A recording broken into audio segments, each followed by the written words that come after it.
And these are Mr. Usainu Senghor, CEO Gambia Investment and Export Promotion Agency, Ms. Janken Jai, co-founder and CEO Jarga Designs and MSDG Diaspora Fellow, Mr. Omar Demba, I would like to extend his apologies.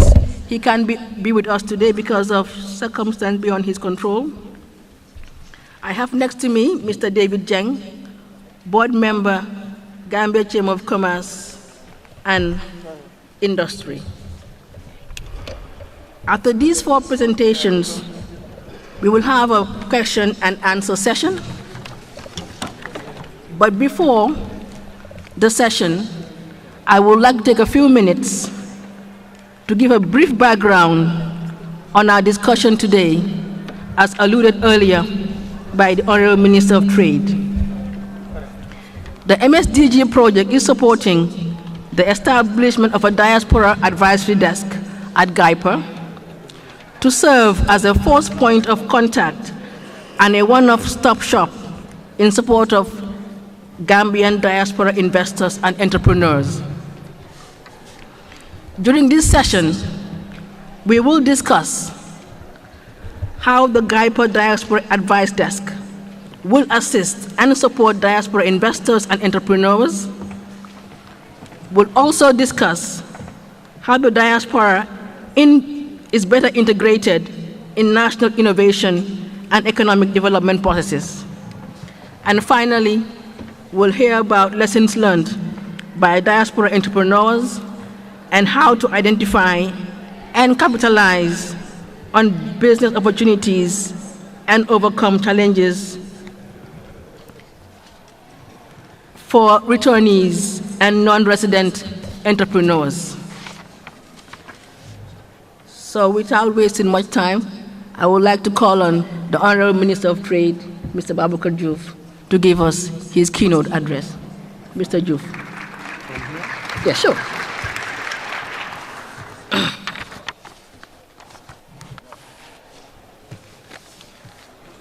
Madam Chairperson, for the occasion,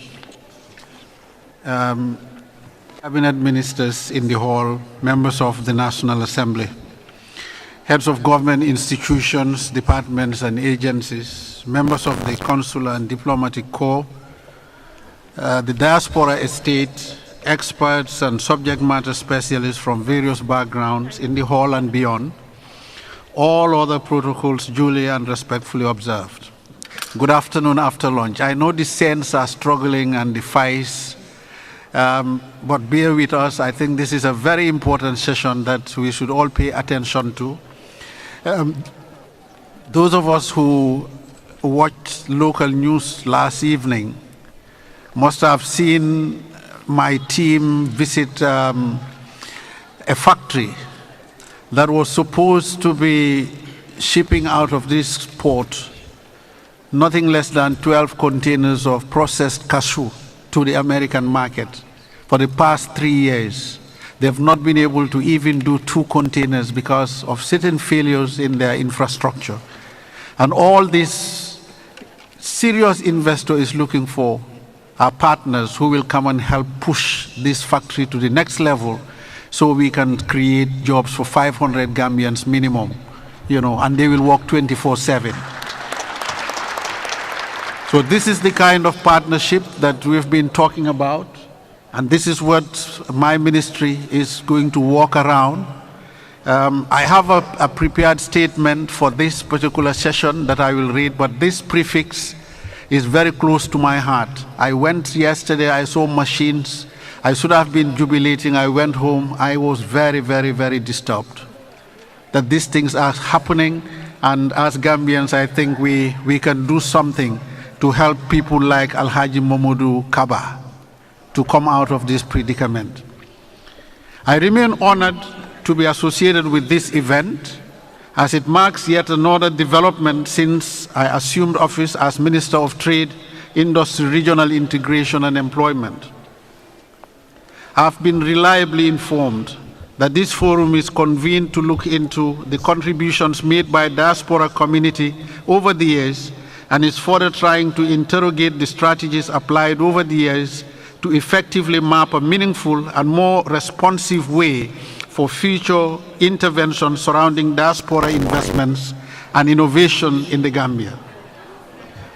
Therefore, this sixth Stake in the Nation Forum, with a theme supporting private action for public benefit, is not only timely, but is a felt need by my ministry under the guidance of my permanent secretary and staff. Under my leadership, I would like to commit and make this promise, like previous ministers did, that the Ministry of Trade will continue the engagement in order that together we lay the foundations necessary for creating an enabling environment for private sector growth and investment-driven policies that continue to attract foreign direct investment into the country's economy. For a fact, and as alluded to by the central bank governor, this country is highly dependent on diaspora investment to not only help in economic development, but also social development. My ministry, through GIEPA, has last month launched the Gambia Competitive Improvement Forum, or Competitiveness Improvement Forum, GAMSIF, which is a legally established forum under Section 78 of the Gambia Investment and Export Promotion Agency Act 2015. This forum, headed by His Excellency the President, with 10 other cabinet ministers, including myself, the Commissioner General for the Gambia Revenue Authority, the Managing Director of the Gambia Ports Authority, the Governor of the Central Bank, and 5 private sector representatives from the Gambia Chamber of Commerce and Industry, as well as 9 other members of the productive sector of our economy, will no doubt address some of the many challenges to be spurred out of your deliberations. GIEPA, as an agency under my ministry, has been supported to take up its rightful position in this mixed international model of strengthening our resolve to properly inject new innovative ideas that will boost job creation, provide returns for economic and social transformation through industrialization. The Diaspora Desk, being launched today, is part of this initiative that seeks to help investors from the diaspora access products and services we offer in this country without much struggle and hurdles.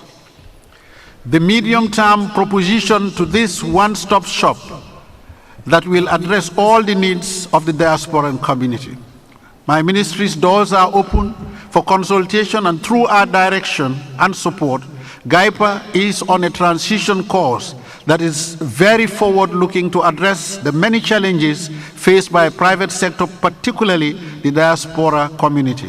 Whilst I wait for the outcome of your panel, which I'm sure is composed of highly educated and experienced technocrats, administrators and specialists, we fully assured of my ministry's support and the Gambia government, through the wisdom and guidance of His Excellency, the President of the Republic of the Gambia, President Adama Barrow.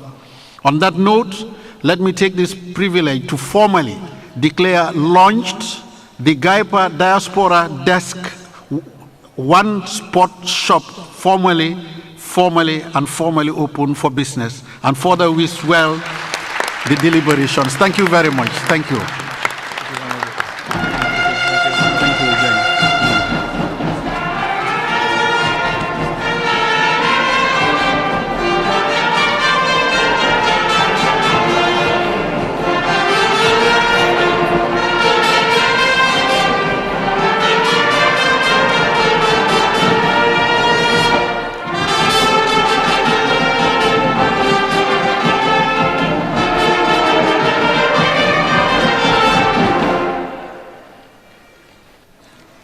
Thank you, Honorable Minister, that supportive statement.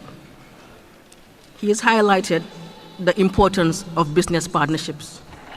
I hope we'll work together in future for successful business. He's also stressed the commitment of the Ministry of Trade and elaborated on the future of GIEPA. I hope we'll all work together to see this through. I'll now call on our first member of the panel, to basically support what the minister has highlighted, who's no other than Mr. Ousseynou Senghor, CEO, Gambia Investment and Export Promote Agency. You have the floor, Mr. Senghor. Thank you very much, Madam Chairperson. Good afternoon to everyone. Good afternoon, Honorable Minister and Cabinet Minister, Senior Government Officer present. I think for a start, what we need to say is look at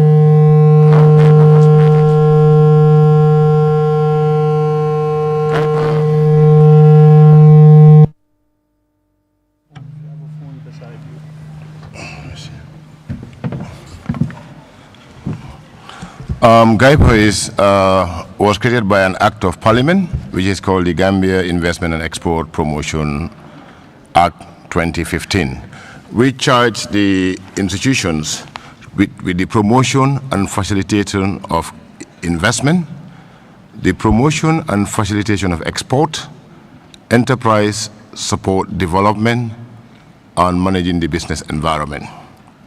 Now, if you look at all these key functions of the Institute, what you will realize is these are functions that are really needed by the diaspora because, one, we need investment into this country, we need export, and we need to develop entrepreneurship.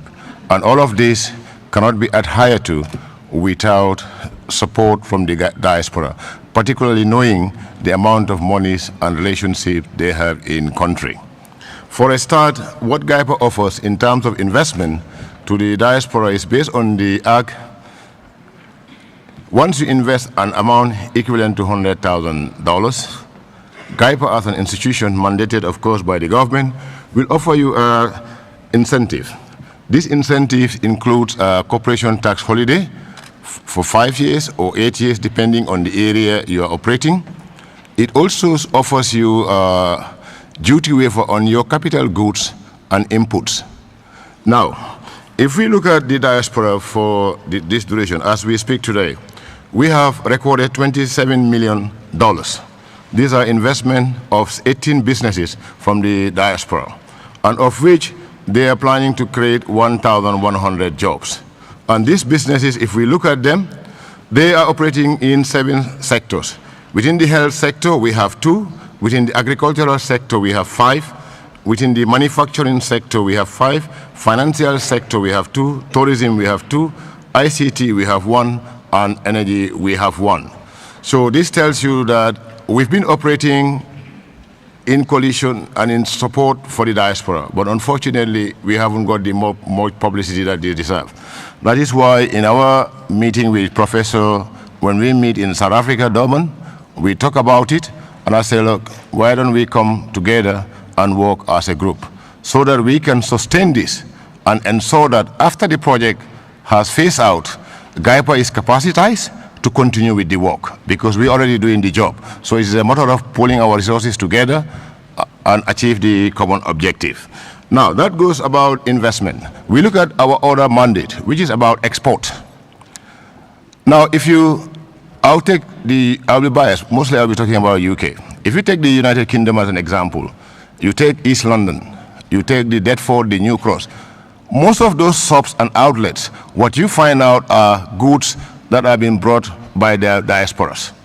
Through GIEPA, in partnership with the ITC, we did the Export Advancement Program.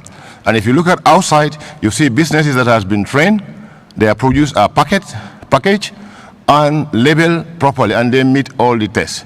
Here is an opportunity that we can implore on the diaspora to partner with these businesses so that these products that are already familiar with the Gambia, I can even say the Senegambia diaspora, as well as other Africans and Europeans that are visiting this country, they're already familiar with these products.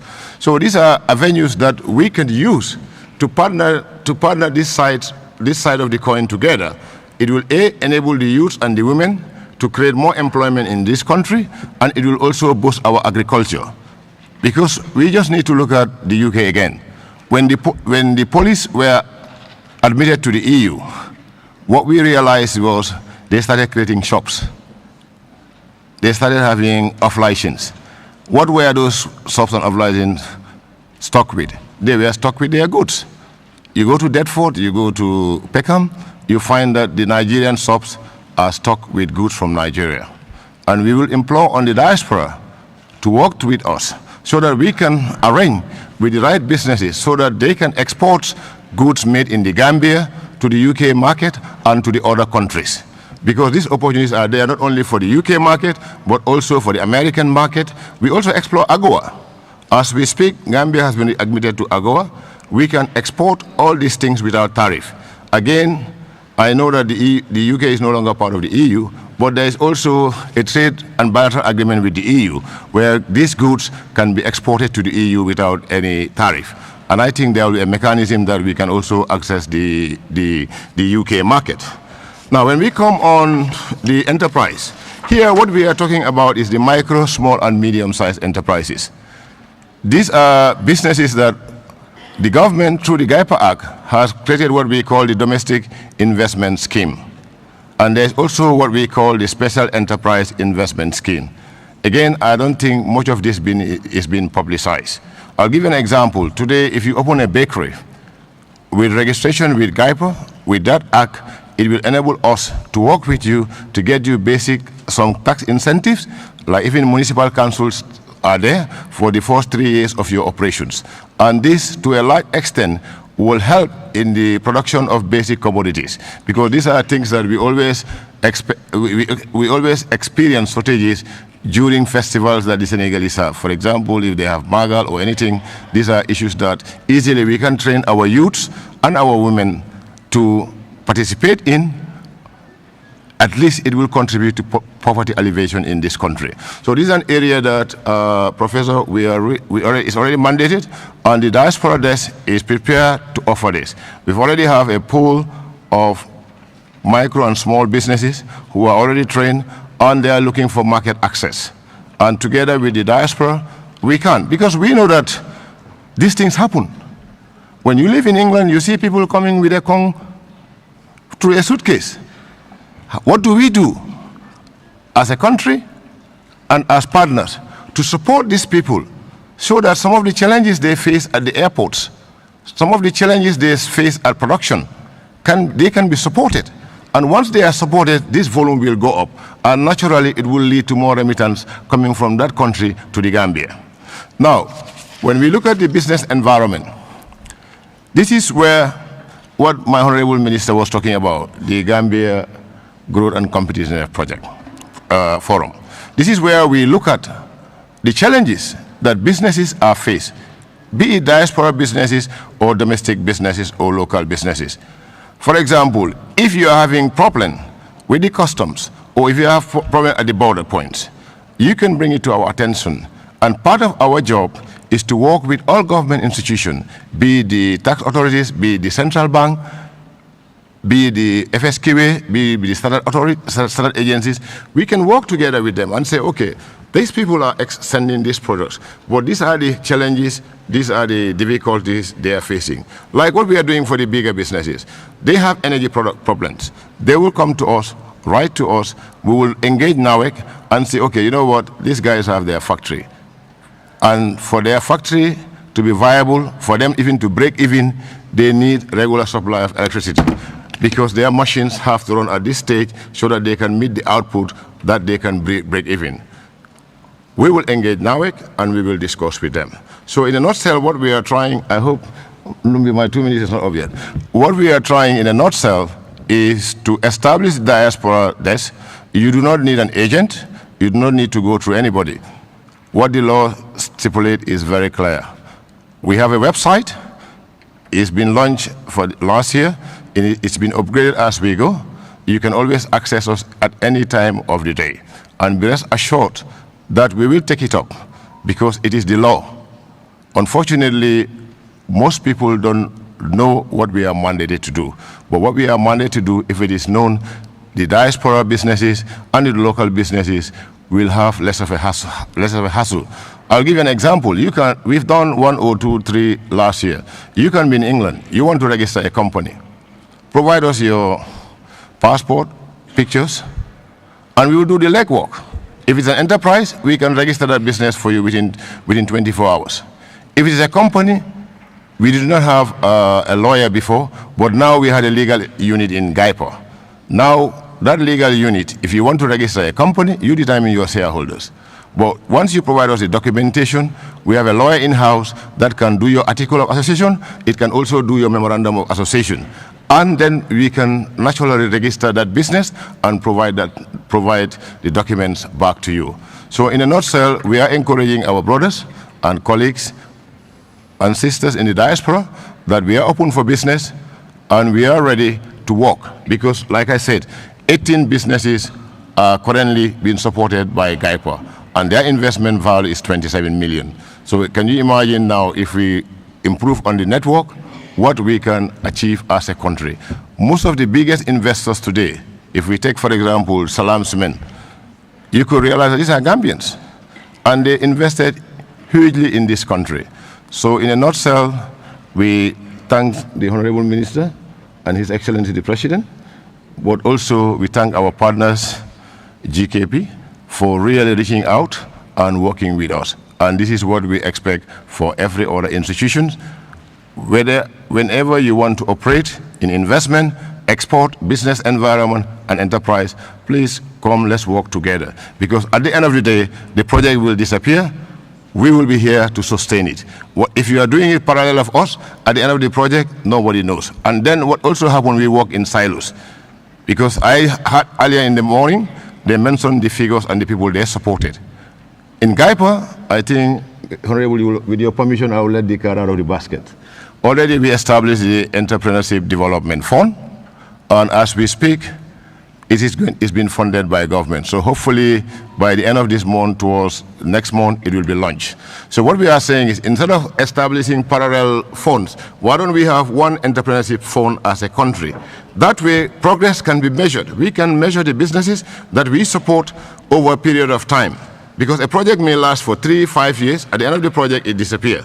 But the institution is going to be in perpetuality.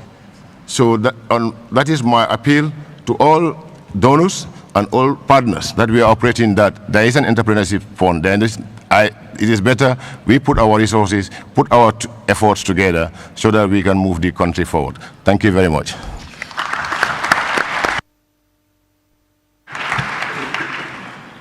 Thank you, Mr. Senghor, for raising awareness on the functions of GIEPA and government incentives for the private sector. He's also talked about the services that the advisory desk will offer. So please make use of these services.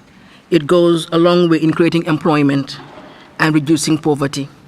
Thank you, Mr. Senghor. So please rush to the GIEPA desk, ladies and gentlemen. I now call on Mr. David Jammeh, who is a board member of the Gambia Chamber of Commerce. They work hand in glove with GIEPA. Mr. Jammeh will tell you a bit more about the business environment and what opportunities we have. You have the floor, Mr. Jammeh. Thank you very much, Madam Jai. Good afternoon to you all, Honorable Minister, CEO GIEPA, my sister Janke, parliamentarians, civil servants, members of the private sector, ladies and gentlemen, I greet you all. The diasporas have been a very important component of our economy, and I call them the 7th administrative region, as they are not present, but their contribution has always been felt, and testimonies have been given by previous speakers. Their contribution towards the economy in terms of remittances, we've heard 700 million, and this 700 million has equally created multiple jobs at different levels. From the level of MTOs, which we have Gambian MTOs, for the level of the bureaus, and for the level of businesses who are providing services. Because we know that the money that has been remitted to the Gambia mainly goes to 3 sectors. The real estate, we've seen a lot of our brothers building houses. The food sector, the medicine sector, the health sector. Now, our thinking is, how do we ensure we encourage indigenous Gambians to venture into these sectors. Because we can have 700 million coming in, but out of this 700 million, how much stays in Gambia? So we need to create the right incentives and the right environment to ensure that this 700 million is not a transit point for the Gambia, meaning the money comes in and other businesses are benefiting and the money goes out of Gambia in 1 month or in 2. For us as GCCI, what we believe is we need to encourage the diasporas to invest and provide them with support in productive sectors of the economy. So they are not spending money, but they are investing money which will generate returns, and this money stays in Gambia. There have been a lot of challenges when it comes to remittances, as we have seen a lot of players have been using the country as a transit point for funds, meaning most of these remittances, some of them appear to come to Gambia, but they are not in Gambia. They're sitting somewhere in an escrow account or in US or in Europe, and it's used for another transaction. And we need to ensure that we are creating the right incentives to attract people, Gambians, to bring money in the Gambia and encourage indigenous Gambians to invest. And to do that, we have to ensure that we create global standards in terms of service delivery and what we offer. Because these Gambians have been working in economies that are highly developed and they are used to certain way of doing business. And there's a notion of there's a Gambian way of doing business. Business is business wherever you go around the world. And we should up our game as sector players and as service delivery companies and institutions to ensure that these Gambians, these diasporas, or indigenous Gambians working and doing business in Gambia get the same service as if they do business in Dubai, in India, or in China. So I would like to commend GIEPA for the initiative of launching the Diaspora Desk. And this is a desk that's not only needed in Gambia. We will encourage and continue to work with GIEPA as well to have this launched in many embassies, Gambian embassies across the world. The other aspect that is key, which is the aspect of innovation. And at GCCI, we have launched last year a Technology Innovation Center to provide IP support, which we did in collaboration with Ministry of Justice and World Intellectual Property Organization. Because when you talk of innovation, you cannot talk of innovation without intellectual property. It is a key domain of innovation, and it is the foundation of every innovation that we enjoy in the world. And for this to happen, we have to work with government to create the right physical and digital infrastructure to ensure that innovation can happen. For example, if you look at investment in research, as you know, most innovations that we enjoy in the world come from universities. And these come from research that people have benefited from. Countries, developing countries that are leading innovation around the world, they're investing about 2 to 3% of GDP into research directly. And Africa as a continent is investing less than 1% of GDP into research. And this has hampered a lot of growth when it comes to innovation. Gambia as a country, from independence to date, haven't registered 1 patent, have only registered 1 utility model.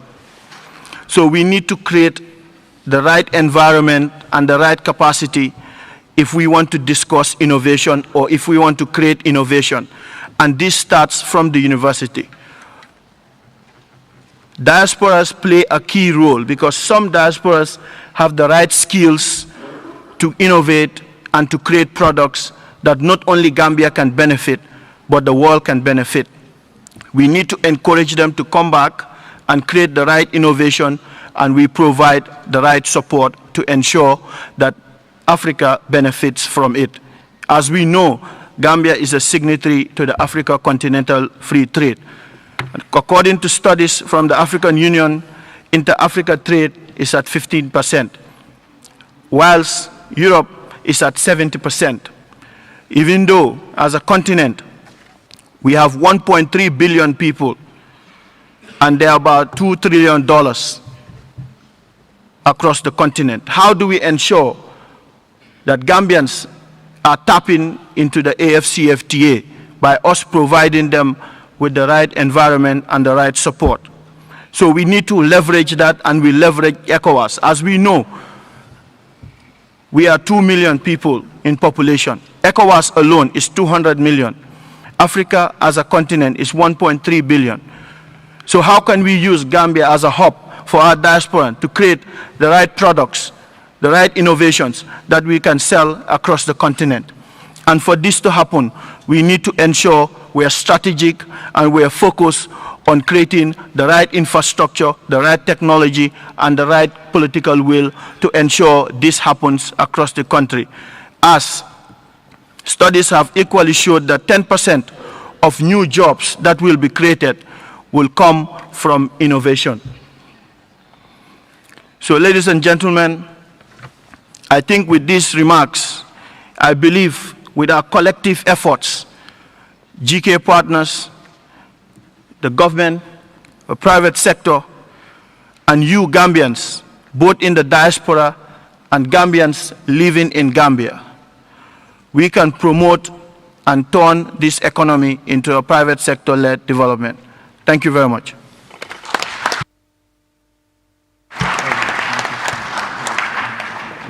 Thank you, Mr. Jeng, for those educative and encouraging remarks. In addition to buttressing the fact that we need an enabling environment, you've also buttressed the significance of research in development. And it goes without saying that this is today what we need to move ahead. As small as we are, we need to find a niche, and that's the only way we can go ahead. Thank you, Mr. Jeng. I now call upon, last but not the least, Ms. Janke Njai, co-founder and CEO of Jarga Designs and MSG Diaspora Fellow, to give us some practical experiences of a young entrepreneur. You're welcome. Thank you. Thank you so much. Thank you so much, Auntie Njai. Good afternoon. Oh, yeah. Thank you. Thank you. Good afternoon. Good afternoon to my fellow panelists, and good afternoon to everyone present. First and foremost, I want to say thank you to MSDG. This is a platform where young entrepreneurs like me can network and meet other entrepreneurs, but also ministers, private sector, public sector. I believe that we need more platforms like this. So I want to encourage everyone who is in a position to do so, to help. But I also want to applaud you for creating this platform. It's extremely valuable. As my auntie mentioned, I am born and raised in Oslo, Norway, and I moved back to the Gambia 2 years ago. I came with my husband and my daughter and established my company. We created our first production facility here in the Gambia. The business was established in 2014, and we have over 10 years of production experience in countries like Norway, Poland, and Italy. So you can imagine the shock I experienced coming from producing in those countries to coming to Gambia and starting a production facility here. As much as I want to encourage my fellow friends and family in the diaspora to move back to Gambia, to help develop the Gambia, we also have to be very honest about the challenges that we are facing. It's not just to encourage the diasporas to come, because one uncle of mine gave me a very good advice very early on, and he said, number one, forget your Norwegian mentality. Put that behind you and adapt to the mentality that is here. And I believe that that's one of the advices that has really helped me along the way. Another advice I got was that every business has to operate as its own government, which means that you cannot rely on NAWEC for your machines to work. You need to make sure that you have solar. You cannot rely on 24 hours of water supply. You need to have your own borehole. And these obstacles and these challenges are challenges that I wasn't faced with. Not in Norway, not in Italy, and not in Poland. So these are challenges that are adding expenses to the diaspora members that are moving back here to the Gambia. And I am within the creative field. So I used to come to Gambia before I moved here. We came about twice a year. And whenever we come, we would go to the different craft markets. Bakau, Banjul, Senegambia. And what I saw there would be very inspiring, but when I came the next year, it was the same thing. There was no growth and there was no development in the creative sector in that area. And for me, I was surrounded by extremely talented artisans, whether it was tailors or craft makers. So I knew that there is talent in the country, but it's not reflecting. So for me, with my educational background as a designer, I saw a great opportunity to come here to Gambia to establish our first production facility with Jarga, my company. And as we started, and as we did that, I thought that now we have already started, we're on a good go. But also, you have to employ people. And for me, operating on an international level and creating the products here in Gambia, I need to make sure that the products that we are creating is of standard. And unfortunately, my experience has been that very many Gambian artisans are satisfied with the product doing what it's supposed to do. The bag can hold items. The zipper is working. The handle is holding. But I need a little bit more than that. Because the reason why I wanted to come here was to show that made in Gambia can be luxury. Made in Gambia can be of quality. Made of Gambia can be high quality. And it can be able to compete not only with the Western world, but we can also be able to compete with Senegal, with Ghana, with Nigeria, with South Africa. Because within the fashion sector and within the bag making sector, there's a lot of things happening in those sectors. And what we also have seen is that big retail companies such as H&M from Sweden are establishing their manufacturing companies in the African continent. They are moving it from the Asian continent and establishing it in Ethiopia and in Eritrea.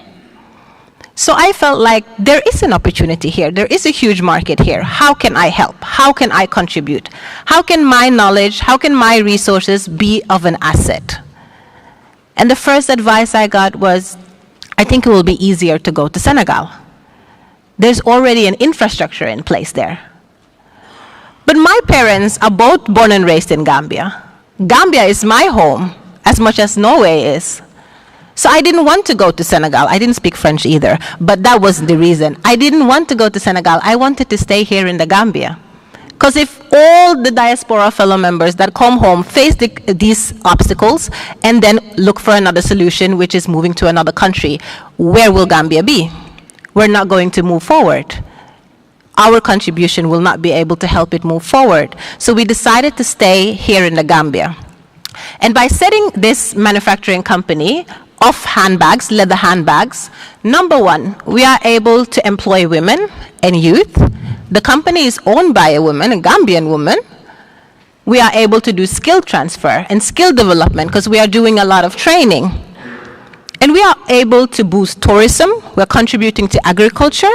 And we are also contributing to the social development and also finance, economic stability in the country. So not only do I think that we as Gambians have a long way to go, but the reason why I'm staying here is that I'm hopeful. I'm very hopeful, I'm positive, and I'm determined.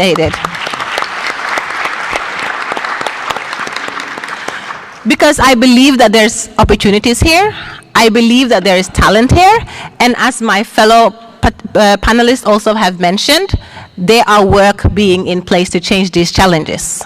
There are things and projects coordinating to change these obstacles and to change these challenges. So I will not only sit here and encourage other diasporans to move home, I will also encourage people that are in this room and that are in a position to make it easier to do so. And we can sit and wait for governments, but I don't think that's the solution. The private sector itself, there's room for collaboration there. There's room for partnership. And that is not only by finance, but collaboration in sharing network, collaboration in platforms like this, collaboration in terms of where to sell your products and how to sell your items. So there are opportunities. So I am hopeful that within the next 5 years, more Gambian companies will be export ready. I am also hopeful that more Gambians from the diaspora will move back or spend the majority of their time here and be able to contribute and help to the development of Gambia, not just in the creative sector, but in Gambia in general. So I want to encourage you all to support in the way you can. I want to encourage you all to talk about this. Everything that we have mentioned here today, all the previous speakers that are here before me, I have learned so much by just being here and just being present. So this is information that I'm going to take with me and hopefully share with others, and I encourage you all to do the same as well. Thank you so much.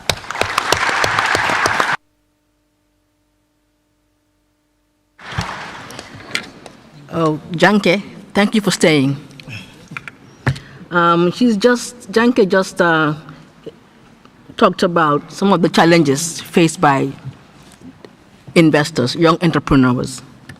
She also highlighted elements of sustainable and successful business, knowledge, skills, and being able to compete nationally, regionally, and internationally, being able to have the standards. It's not okay to be good, we have to be excellent. And that is Janke's message. Thank you, Janke. Our office is open. You do not need an appointment to visit us. Because like in investment, we have people that we call walking investors. So always we have a team that is ready, including myself, to receive any guest or potential investor that comes in. Thank you.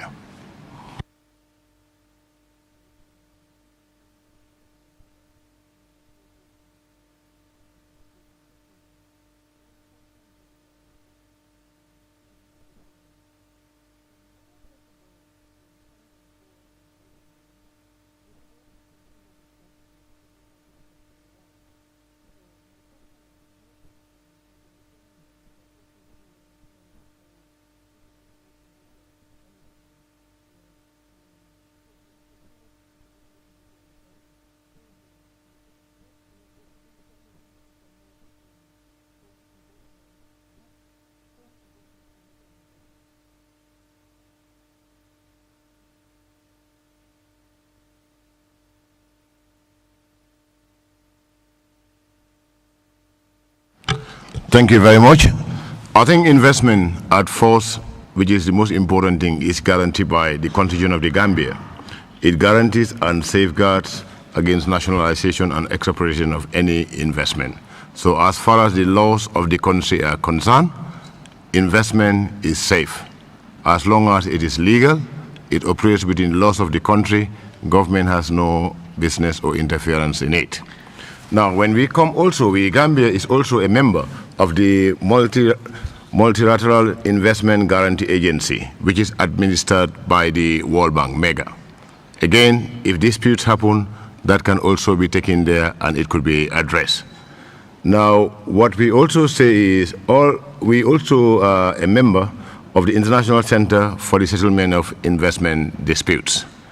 Now, we also have bilateral trade agreements, which is BITs, with various countries. And naturally, if you look at ECOWAS, they guarantee investment. We also have bilateral trade agreement, for example, with Turkey, with the United Kingdom. So these are all venues that internationally, investors who have issues with the government can definitely take their matters to, as we have seen in the previous republic, in the previous regime. Because naturally, we have seen businesses being kicked out from Carnegie to others, they sue. And most of them will use the GIEPA Act and part of the Constitution to sue the then government. And we know as a country that this country has paid out to those investors. And there's also the alternative dispute resolution. These are also here for the domestic courts, but also the courts themselves are here. So there are commercial courts in this country, and I think we have a good rule of law. The judiciary is very independent of any interference from government or any other party. So naturally, these are all mechanisms that are in place. But we don't wish to our investors to have those disputes, but be rest assured that investment into this country is protected. Thank you. Thank you.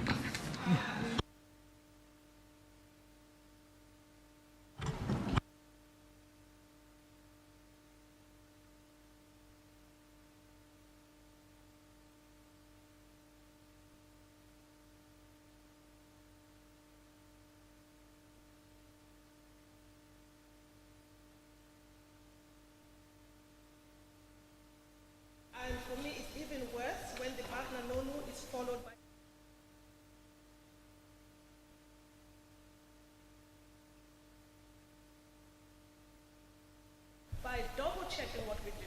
Even if it's a letter coming from the ministry, how many mistakes? Should be zero. This bag, how many threads are hanging? Zero. How am I looking today? Sharp.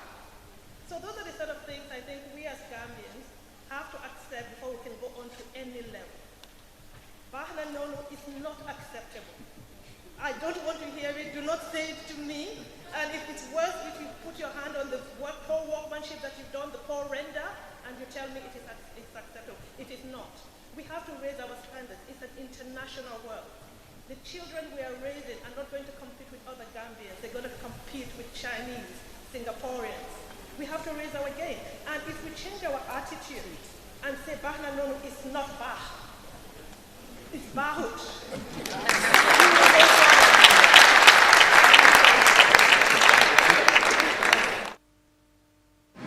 Oh, thank you, Dostina. I believe we share these views.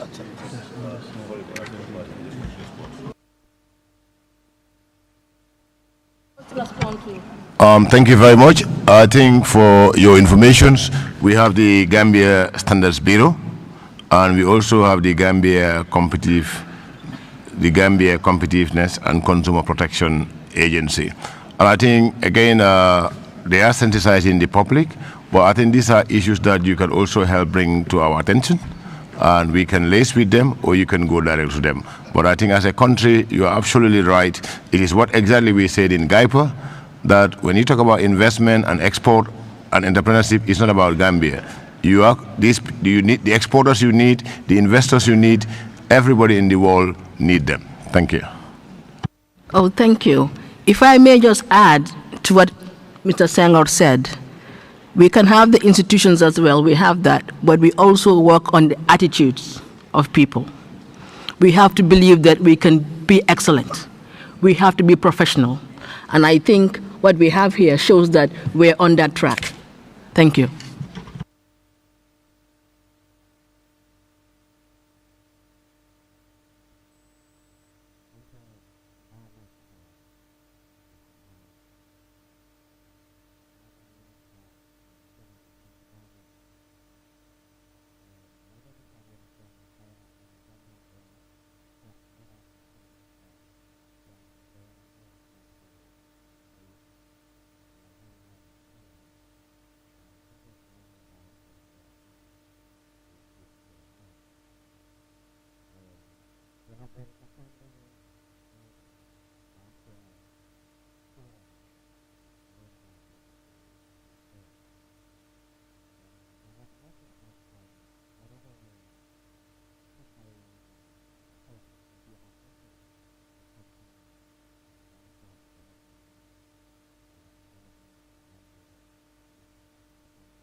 because I have worked with them when they were GIEPA. I mean, GIEPA is now 22 years old. It has been renting the space it is in. And I think if you look at infrastructure generally, there is a huge deficit. I'm happy that Mr. Jeng mentioned that you need innovation. And innovation, in my view, is not a very big word. It's a very simple word. It can be something as simple as having your own house. Government, I think about 4 or 5 ministries are all renting. All the executive agencies are renting. This is important because a lot of millions of dollars are spent on the government rent bill annually. Imagine if that was plowed into Banjul to regenerate our capital city. We would look like Dubai, just around the Makati Square area. So when we talk about innovation, we should be a little bit more ambitious. And we should not also be pursuing pipe dreams, thinking that we are going to reinvent the wheel. That is a fool's errand. We cannot reinvent the wheel. But to come back to my direct questions, Honorable Minister, Gambian businesses are hugely informal across the board. So what is the real cost of informality to the economy? Because you go somewhere, you find a deal maker, maybe with 2 or 3 old engines he is selling. He is not registered as a business. He is not paying any taxes. In fact, he put it out on the street. Because if you go on this street, even though road construction is going, you have hundreds of used cars. Who owns them? Which businesses are running them? Nobody seems to know. So I just want to appreciate from the Honorable Minister of Trade the real cost and the real price of informal businesses to the Gambian economy. Lastly, and this goes to GIEPA, we are talking about the green circular economy. We are talking about digital infrastructure. I think in place, or in addition to this desk, a very robust IT infrastructure for helping businesses and helping the single window business registration office to be able to do things online, paperless, digitally. I think that would go a long way in cutting down some of the costs of your operations. Again, these are personal views, personal comments. Thank you very much for your attention.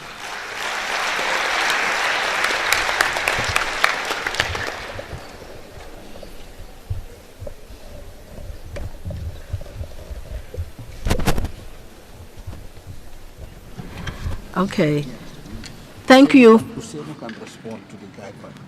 Okay, all right. Hussein will respond to the GIEPA question. The Honorable Minister will respond during his final closing remarks. Thank you.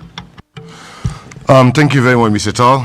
I think to start with, I will look at the issue of the informal businesses. Yes, I think we were restricted naturally by the chairperson. We were given 7 minutes. So we couldn't say all that we plan to do. As we speak, as an institution, we are working on CRMs. And that naturally will enable businesses to register online with GIEPA. We want every GIEPA service to be done online, so that once you do it online, the certificate or whatever we are going to give will be printed and you can download it. And this will enable us to have more time to concentrate on other things, because what we are avoiding in terms of queues.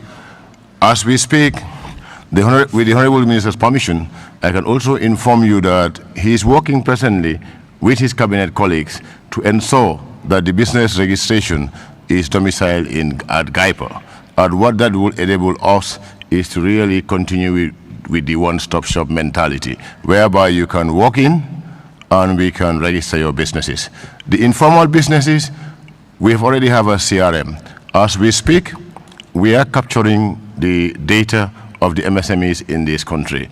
But we are also working with government so that we can have the requisite finance to operate one-stop centers.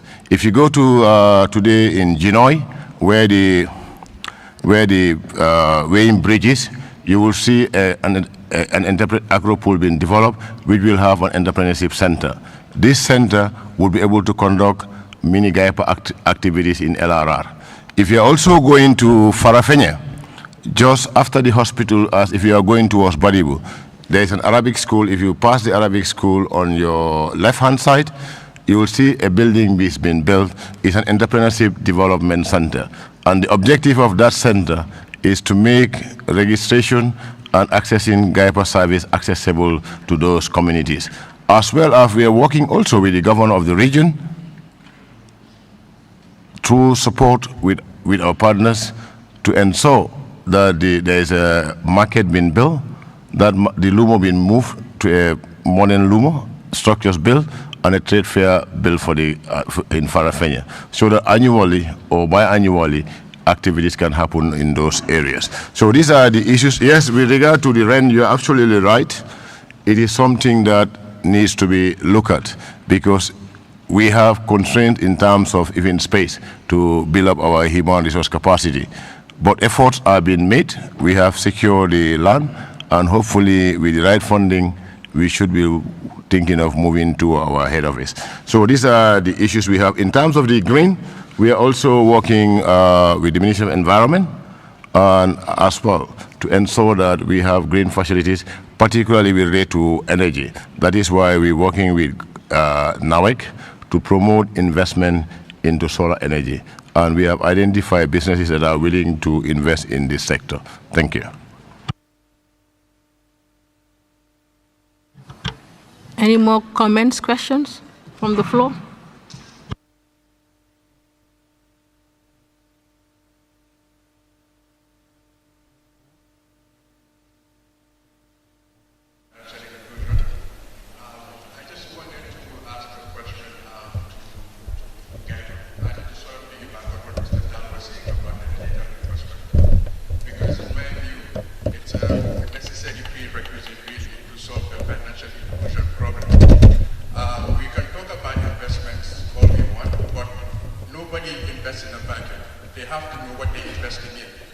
And this has been a problem.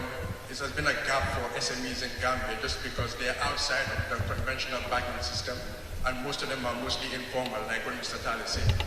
So the only way other countries are getting around this problem really is to capture them digitally and digitally trace their transactions and measure their performance, and from that we're able to size them up and invest based on what they're capable of. But without the digital infrastructure, it's difficult to get the credit worthiness measurement that you need to invest. And to get a litmus test of where we are in Gambia is that we don't even have the proper internet working properly. So, I mean, we can't talk seriously about investments if we don't have internet. That's just how I see it.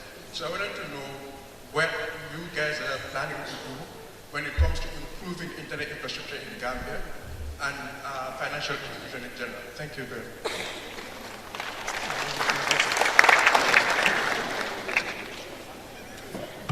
Thank you very much, Mr. Sir. I think, again, what we have is, these are serious concerns and issues that we are addressing. When we launched the National Export Strategy, we had a partnership with the Commonwealth. As we speak, an e-marketing platform is being built, sponsored by the Commonwealth. And we've already engaged the mobile payment companies as well as GamSwift. And as we speak, the website is ready, or the e-platform site is ready. It is now on testing. We are onboarding some businesses to test it. Because the whole idea is to ensure that businesses can upload their products all over the country, wherever they are, and also they can receive payments. We learned during the COVID that a lot of payments was made, not through cash transaction, but through this mobile money. And I think that has also inspired us to believe that partnering with the GSM companies and GAMSwitch will enable trading to be done digitally. Now, in terms of internet access, yes, there are some challenges as a country. This is a reality in terms of cost and sometimes accessibility, because sometimes based on the geographical locations, you have particular ISP providers working better than others. But we are working, we've engaged Gamtel before, and we are continuing to engage with Gamtel. But as we speak, there is one potential provider that is new in the market that hopefully with what they intend to do, definitely if they do, it will enhance the accessibility of internet in the country, but it will also reduce the cost. So there are two internet providers that are about to start in this country, and naturally they will increase accessibility and cost. Thank you.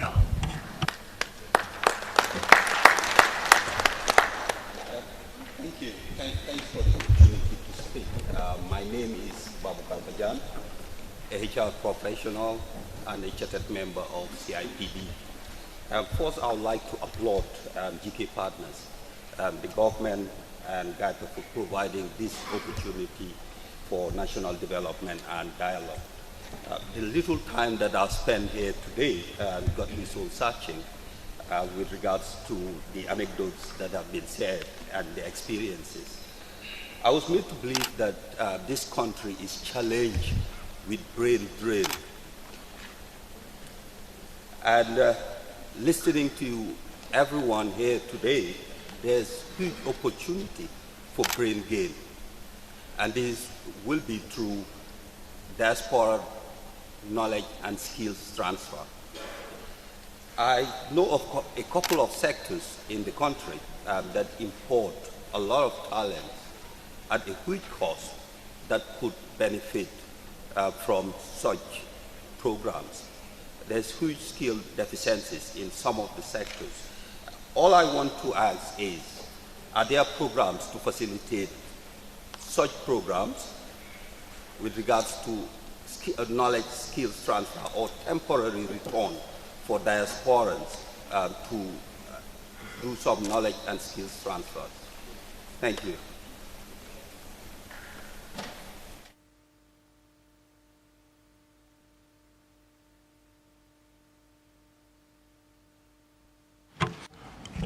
Thank you very much. What I can tell you is, from the GIEPA perspective, when you apply or we promote any investment that materializes, part of the conditions for granting an SIC certificate to any investor is to provide a skill transfer platform. This will enable for skills to be transferred as well as for the training of personnel. One thing I think as a country we have an issue is fragmentations. There is a lot of training relative to the MSMEs, but we are working together with our line ministry to ensure that we reduce the fragmentations so that this can be measured. And we have tried also as an institution, because what would normally happen is we are at like a first point of contact. I'll give you an example. We have steel iron companies in this country, and one of the key challenges they are struggling is getting welder men, because there is not enough welders in this country. And what we tend to do is to try to partner them with, for example, the tertiary institution, so that they can do work placement and attachment, and eventually they can be hired once they play that. In terms of diaspora skills, I think what they normally call the old semesters and the new semesters is what is happening. Because I myself has been a diaspora for 14 years before I returned back to this country. Thank you. Okay, thank you. Go ahead, Janke. What I only want to add, I think that it's very important that we are also very honest when it comes to the type of training that is being made and the type of workshop that is happening in the Gambia. And since moving here 2 years ago, I have been a part of numerous mentorship programs, training, workshops, and I think it's really very important that, for example, within the sector that I am in, it's bag making, the creative sector. I think it is important to have experts that knows the field to be able to come in and identify what are the challenges. It will be extremely difficult for me as a bag maker to identify what are the mechanics struggling with, because it's not my field. So I think it's very important that we have competent people and that people that are in the field that has experience in it, that can be a part of those trainings, not only as a mentor, but maybe also as an advisor to such as GIEPA, so that they can also be a resource with their knowledge to help not only the diaspora, but also the citizens here in the Gambia. I've mentored many young Gambian designers who has attended many trainings, and unfortunately are still on the same level they are as when they started. So I want us to switch it up to not only be about numbers, but about impact. Absolutely. Thank you, Janke. Just a minute. My question for the okay. First, I would love to say your speech was very insightful and educative. My question will be, you said you were born and raised in Norway. I want to ask, what strategies and plans have you when you move to implement your company, your organization in the Gambia? Thank you.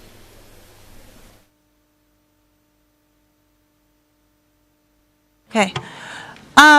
Thank you so much for your question. As mentioned, before I moved here, Gambia wasn't foreign to me. It was not like I was moving to another country. I was coming home because I knew about Gambian culture. I spoke Wolof. I came here, as I mentioned, twice a year prior to moving here. So I felt like I was coming home. But then again, we have to be honest. Coming here for 2 weeks to enjoy and living here is two completely different things. So one of the strategies that I had prior to moving was I knew that once I got here, my biggest network is not in Gambia, it's in Norway. So once I'm here, to be able to maneuver and get information, I need to network. I need to be where other creatives are. I need to be where the change makers are. I need to visit GIEPA. I need to be in the room. And I remember one of the things that I did was to go to MSDG, their office, and that is prior to knowing about events such as this or the DDF fund. But I went there only to introduce myself and to introduce my business, just for them to have information that I am here and how can I help. And I did that with many different companies and organizations. I think another thing that is also very interesting, the Norwegian in me, I'm expecting that once I sit home and I'm on my computer, I can Google a lot of things. Everything is not Googleable in Gambia. So certain things you actually have to get out in the field and you have to talk to people. And I have also noticed that there's a sutura culture here, and there's a don't talk too much about your business. They can copy, they can date. I truly believe that kunekak sa wursak. So speak about your company, speak about your ideas, speak about what you want to do. What are your plans? What are your goals? Not every time can somebody come and say, here's this amount of dollars, but oftentimes they can refer you to someone who has been in the field that you are, who can share their experience. So that would be my advice, to try and strategically place yourself in the environment that you want to create in. And also be aware of, for somebody, for example, in my industry, for somebody to need to help me with money, they don't need to know about fashion. They don't need to know about creative industry. They need to know about money. So be aware of those things. Network, do your research.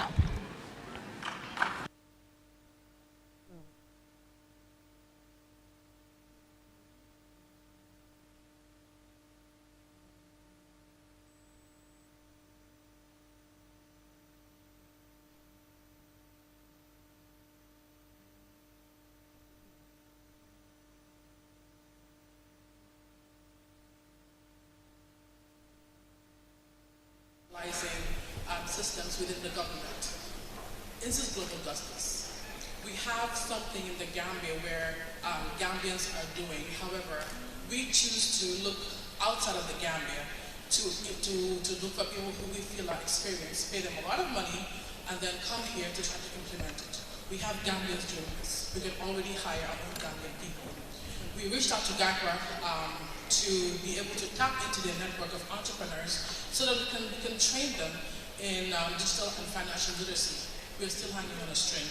Afrojola is an app and a business management tool that we've created to help entrepreneurs, to help business owners to manage their bookkeeping, to manage their business itself, to know what profit and loss is, and to also be able to be bankable, so that when they are ready to ask for loans, they can apply easily for loans through our partners, which are microfinance institutions. So these things are available, and we have been pushing, and we now nearly have about 9,000 entrepreneurs registered at Afrojola.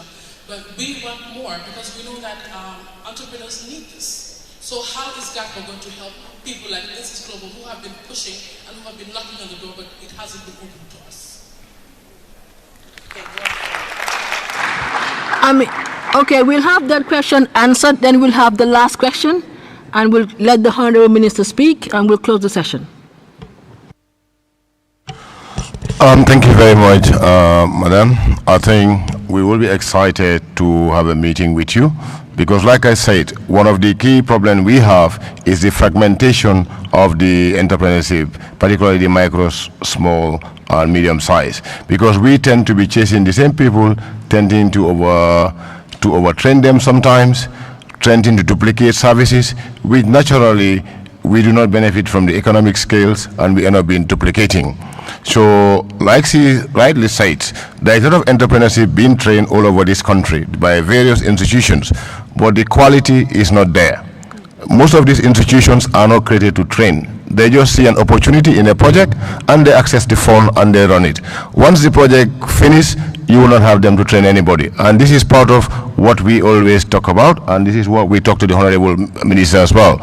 We did the Export Advancement Program, and Janky can tell you that the type of trainers that we provided for that training was top-notch, and they can match globally, internationally, to any standard that was offered to the fashion designers. But nevertheless, in this global, we will come with you because there must be a link between our platforms, so that way, ultimately, we as GIEPA will pull out and allow the private sector to take over and run the business. Thank you. Thank you. Last question. Sorry. Just to say, training these entrepreneurs, we actually have an online store to help them sell their things. And we also are now also with the delivery, where the customers can actually delivery to help them sell their stuff anything. So it's a fully help with financial and digital literacy. So we're here. We're here to help when we keep on. Can you please limit comments to 2 minutes or a minute? Yeah, thank you. We look forward to seeing you. Good evening. This minister is Director General Minister, that is the Minister of Trade. My question is, what are some of the mechanisms that your ministry is putting in place to make sure that there are incentives created to attract those people in the diaspora to come and invest into the Gambia? Because I understand that before one invests in this country, you must first have that incentive that will attract you. One of them is actually with the issue of NAWEC being not consistent, and also not only NAWEC but as well as internet connection is something that is also very problematic when it comes to the country. My question is, what is your ministry doing in trying to settle this matter? Because this is one of the factors, or these are some of the factors that actually will attract investors into the country. Thank you. Thank you. Sorry? You want to say?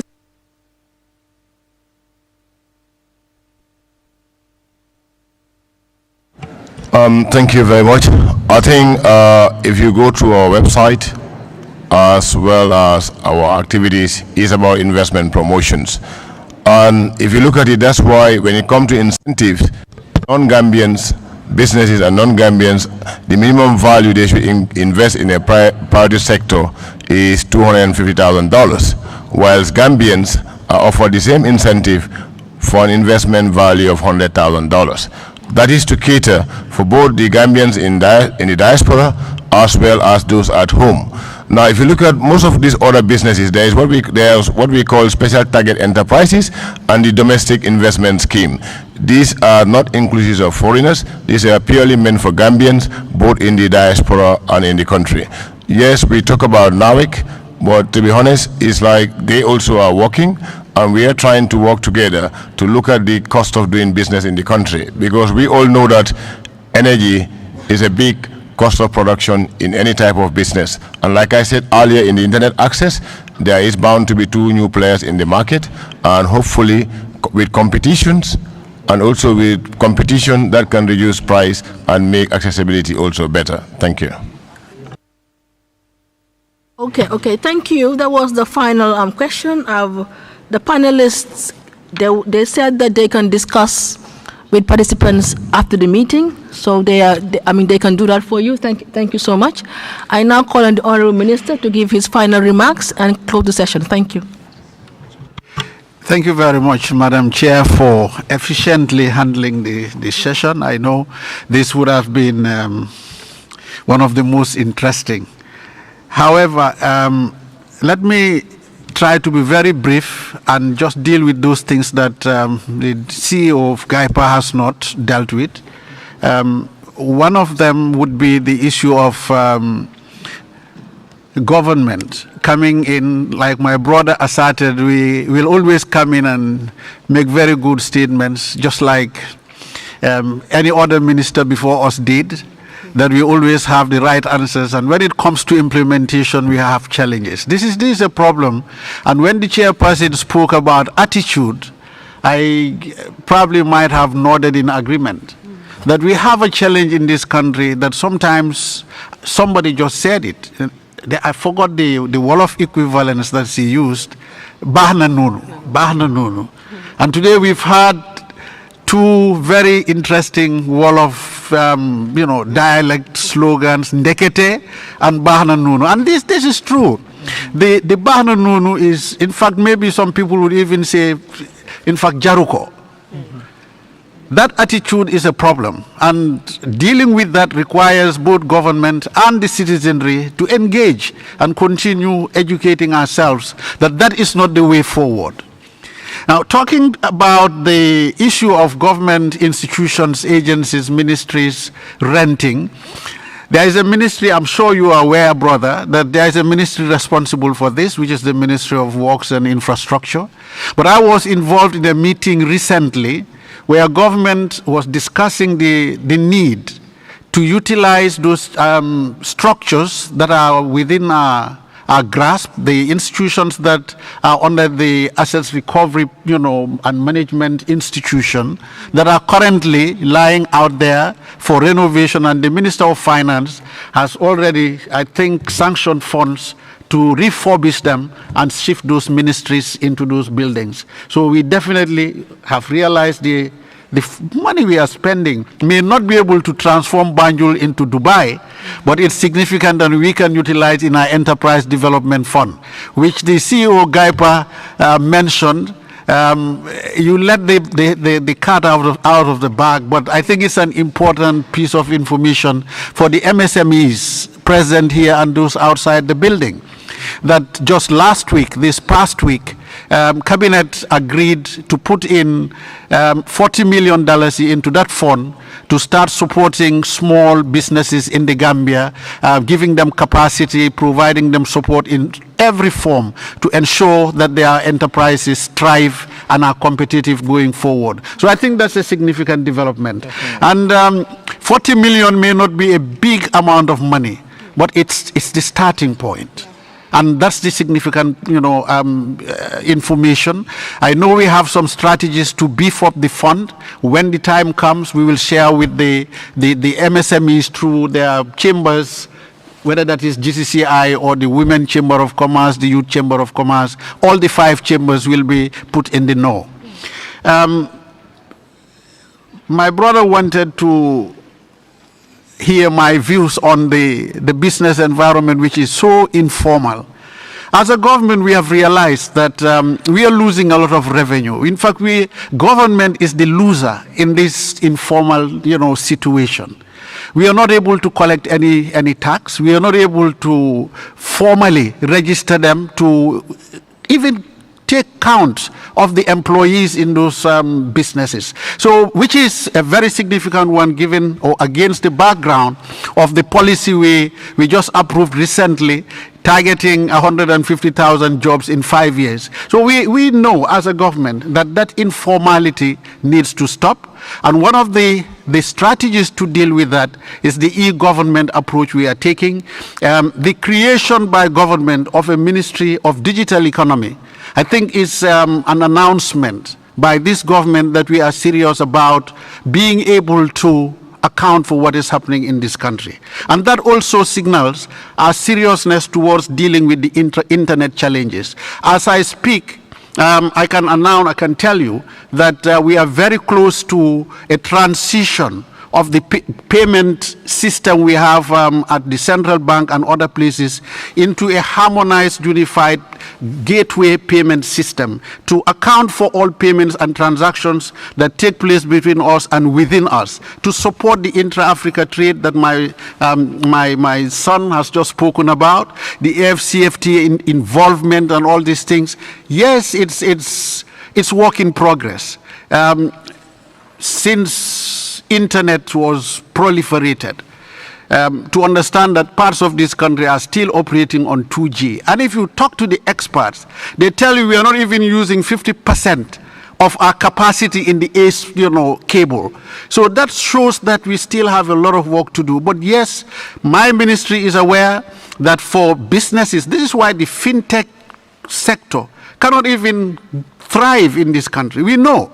But we are dealing with it because the Minister of Digital Economy is an expert, he's a guru, he understands what he's doing, he knows the right buttons to press. We are that close to getting the internet problems of this country fixed. And that comes along with a government-wide e-governance program that addresses about 5 issues. When I was Minister of Public Service, I started working on that and we advanced that agenda.